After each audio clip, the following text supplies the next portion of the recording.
we just have another speaker now from the Commission, probably very appropriate from the European Commission to respond now. It's from Saila Rinne, head of the Sector for Policy Unit of eHealth, Wellbeing and Ageing in DG Connect. So it's your main mission in the unit to support innovative digital health solutions and services that will foster the delivery of high quality and efficient digital health. So Saila, pass to you, and after all those presentations, we've plenty to offer us as well in response. Thank you. Thank you very much for your invitation and for the very interesting presentations before me. My angle will be a little bit different from the previous presenters. I will try to address some of the questions and comments or that came up in the previous presentations. We are looking at aging and well-being from the point of view of how can digital tools at large help with demographic change, aging, and well-being of people. This, of course, most often we talk about data-driven tools and services, research, but it can be also other types of digital tools. So I would like to start with the three main principles of digital transformation of health and care that the Commission outlined already in April 2018 in its communication. And these three main lines of work are still most relevant, and they are also linked with the latest developments in the European health data space. So first of all, it's important to have or to ensure that people have secure access to their health data, that the healthcare professionals have access and possibilities to exchange health data also across borders. And to this end, the Commission published a recommendation on interoperability of electronic health records that was in February 2019. And there has been an extensive work of member states in the eHealth network, working on interoperability standards for exchange of electronic health records. And of course, from there, we go to other types of data, like other clinical data. It can be genomic data, medical imaging. So this is really the backbone of building the European health data space. Secondly, it's important that there is high quality, interoperable research data available for researchers. I mean, this was very clear also from the previous presentations that there are issues with interoperability, access, quality of data. So it has to be high quality in order to do also high quality research and to have personalized medicine solutions in Europe and in the world. Thirdly, in the report, it was identified that citizens should have digital tools and data available for themselves in order to be able to take control of their own health and to monitor their own health, and also to give feedback to the healthcare providers on their care. So this line of work or activities has been very much emphasized during the COVID-19 pandemic, when we have seen remote monitoring tools and remote consultations and telemedicine solutions coming up at a very high pace, and these are here to stay. So this is a very important line of work and type of technology that is really meant for the future.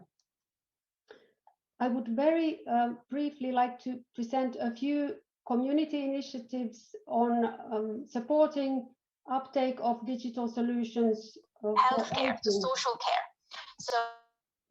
For aging. So first of all, we have a European Innovation Partnership on active and healthy aging.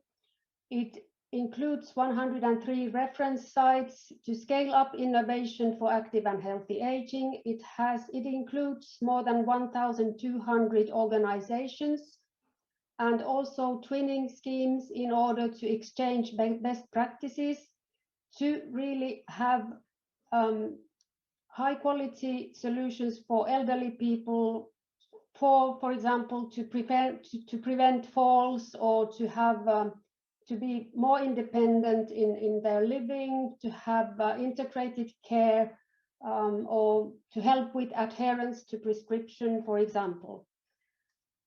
Secondly, a second big initiative that has been going on for many years already, and it's actually these are coming to an end, and I will explain what happens next with them. But it's the AAL program, which is active assisted living program, which is a public partnership of 26 funding agencies from 20 countries in Europe and Canada. They are working on research and innovation, health and regional support, and the aim is to enhance older adults' quality of life, to support long-term sustainability of health and care systems, and also to support emerging industrial base in this field in Europe. Then there is the Silver Economy Initiative and the paper that was already published. There was a paper already in 2015. It highlights really the potential of the markets for the future. Let's say we have the silver economy, so people get older, but they also have money and they are ready to pay for solutions that can help them, including ICT. So that's a very important and initiative which is also taken up in the next policy initiatives, which I will explain in a few minutes. Just to mention a few projects from Horizon 2020 that were supported from the Societal Challenge 1 part, which is the health part.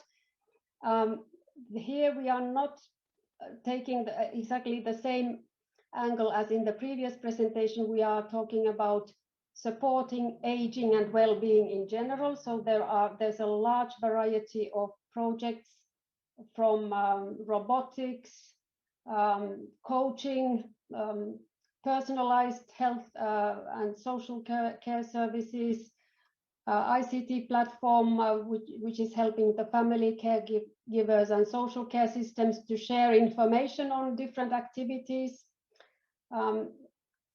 Just to mention a few, because there are over 200 projects supporting this type of solutions under Horizon 2020. Also for independent living, there are large-scale projects ongoing or recently finished. And then when it comes to dementia and Alzheimer, we spotted 4 projects that are in our portfolio. Of course, Virtual Brain Cloud is one of them.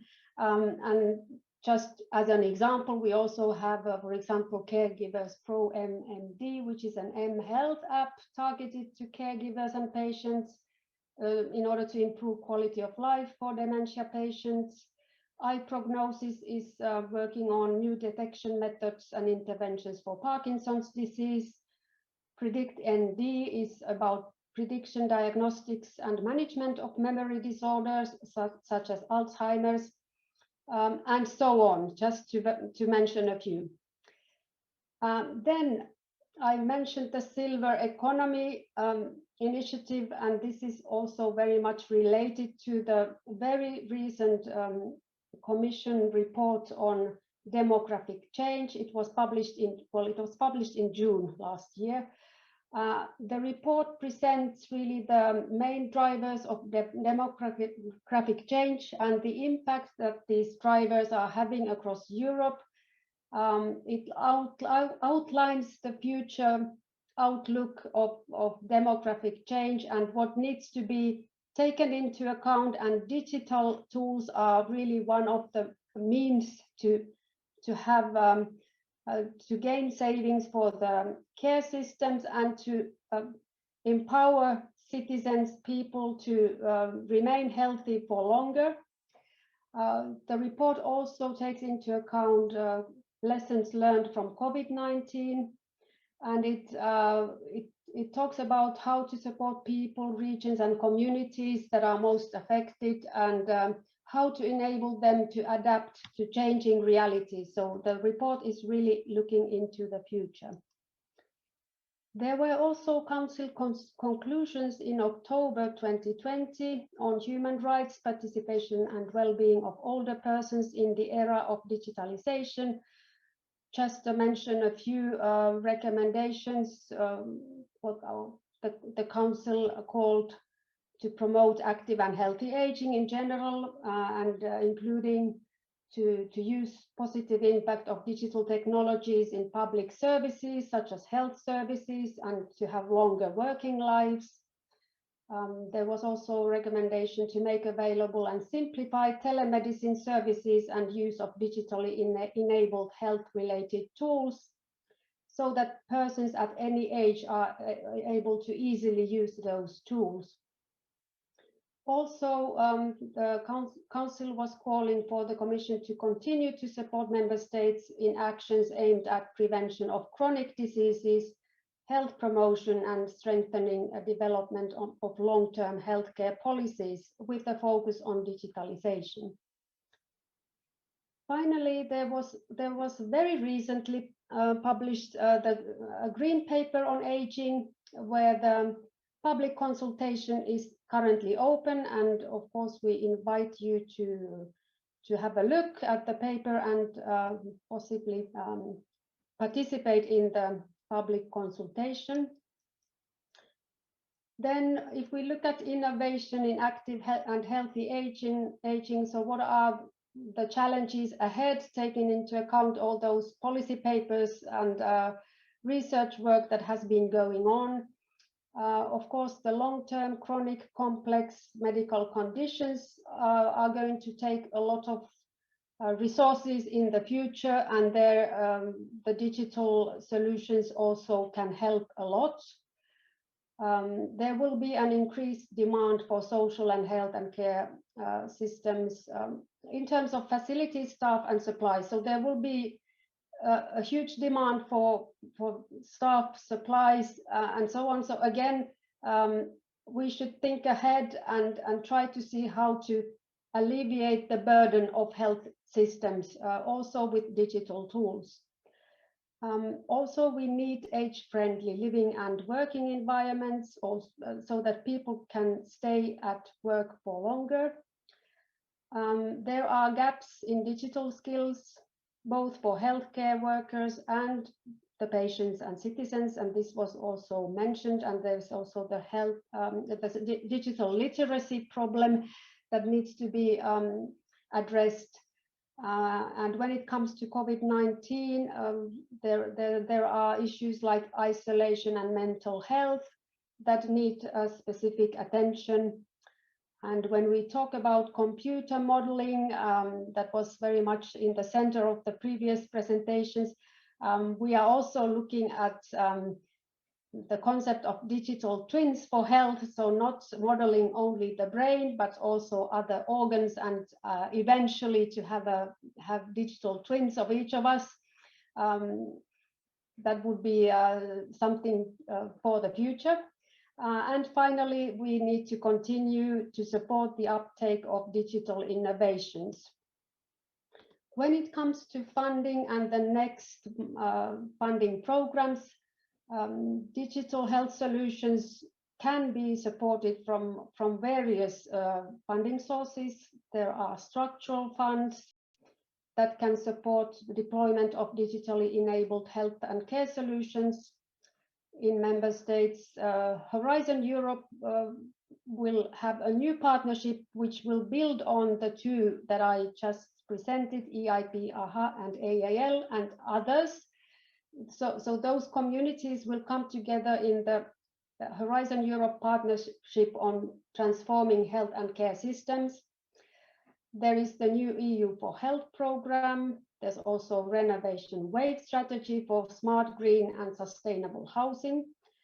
And we have the Recovery and Resilience Plan, plus the Digital Europe program, which is actually the program for DG Connect. So there we are, there's going to be very high investments on artificial intelligence, cybersecurity, interoperability, HPC skills, AI testing and experimentation facilities, digital innovation hubs, and so on. So there's a lot of funding coming up, and I see all the issues that were mentioned around the European health data space.